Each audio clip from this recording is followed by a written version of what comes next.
Hi మామ! సొల్లంతా చెప్పుకుంటా నాగ చైతన్య, సాయి పల్లవి కలిసి యాక్టింగ్ చేసిన 'తండేల్' మూవీ ఈరోజైతే రిలీజ్ అయింది. ఈ సినిమాని చందు మొండోటి అయితే డైరెక్షన్ చేశారు. గీతా ఆర్ట్స్ బ్యానర్‌లో బన్నీవాసు అయితే నిర్మించారు. కాగా ఈ సినిమా ఎలా ఉంది, ఏంటి కథ అనేది ఈ రివ్యూలో అయితే ఓ లుక్ ఏద్దాం మామ.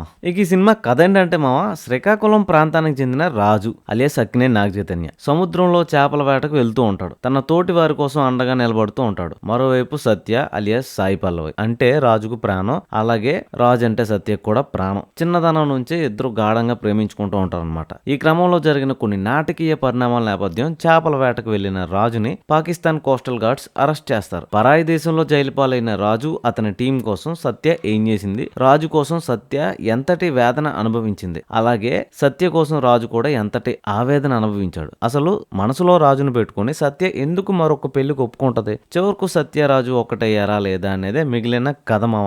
ఈ సినిమా చూసిన తర్వాత నాకేమనిపించిందో పచ్చిగా చెప్పేస్తాను మామ. ఈ సినిమా స్టోరీ లైన్ అయితే బేస్డ్ ఆన్ ట్రూ ఈవెంట్స్, అంటే నిజంగానే జరిగింది. కానీ చందు మొండేటి గారి నేరేషన్ మాత్రం నాకు ఓల్డ్ గా అనిపించింది మామ. ఏదో రెగ్యులర్ సినిమా చూస్తున్నట్టు అనిపించింది. అంటే ఈ సినిమాలో కొత్తదనం ఏదైనా దొరుకుతుందేమో అని వెళ్ళాను మామ. అండ్ నాగ చైతన్య, సాయి పల్లవి యాక్టింగ్ మాత్రం కేక అని నేను చెప్పలేను కానీ మామ, స్టోరీకి తగ్గట్టు బాగుంది, నచ్చింది మామ. స్టార్టింగే చైతు ఎంట్రీకి ఒక ఫైట్ ఉంటుంది, అది నాకు అంతగా ఏం అనిపించలేదు మామ. ఏదో సినిమాటిక్ గా చైతుకి ఒక 2-3 బిల్డప్ షాట్స్ ఇవ్వాలి, ఏదో ఎంట్రీ గ్రాండ్ గా ప్లాన్ చేయాలి అన్నట్టు అనిపించింది. ఏదో ట్రోల్ వీడియోలో చూసినట్టు సాయి పల్లవి డాన్స్ మాత్రం నాకు రెగ్యులర్ గానే అనిపించింది మామ. అదే ఆ స్టార్టింగ్ సాంగ్ లో మాత్రం బుజ్జి తల్లి సాంగ్ వచ్చే వరకు సినిమా అనేది నాకు కొంచెం చిరాగ్గా అనిపించింది మామ. ఆ సాంగ్ దగ్గర నుంచి సినిమా అనేది మెల్లగా ఊపందుకుంది అని అనిపించింది. అండ్ మెయిన్లీ చెప్పాలంటే ఈ సినిమాకి డిఎస్పి ఇచ్చిన మ్యూజిక్ చాలా ప్లస్ అయింది మామ. డిఎస్పి ఇచ్చి పడేశాడు, సూపర్ అసలు అంతే. అండ్ ఈ సినిమాలో నాగ చైతన్యకి ఇచ్చే ఎలివేషన్స్ అంత హై ఏం కాదు కానీ పర్వాలేదు అనిపించింది మామ. అండ్ ఈ సినిమాలో సీజీ వర్క్స్ చాలా బాగున్నాయి మామ.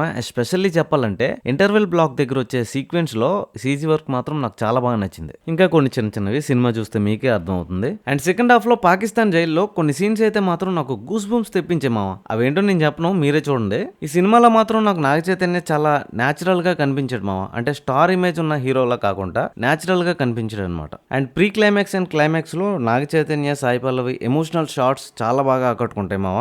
నాకైతే కన్నీళ్ళు తిరిగాయి మామ. ఎవరేమనుకున్నా నాకు ఈ సినిమాలో ఫస్ట్ హాఫ్ కంటే సెకండ్ హాఫ్ బాగా నచ్చింది మామ. ఫైనల్ గా చెప్పాలంటే ఈ సినిమాని ఒకసారి అయితే థియేటర్కి వెళ్ళి ఎంజాయ్ చేయొచ్చు మామ. సో మీరు కనుక ఈ సినిమాని చూస్తుంటే మీ అభిప్రాయం ఏంటో కింద కామెంట్ రూపంలో తెలియజేయండి. సో ఇదన్నమాట సంగతి. మరిన్ని అప్డేట్స్ కోసం సబ్స్క్రైబ్ కొట్టు మామ.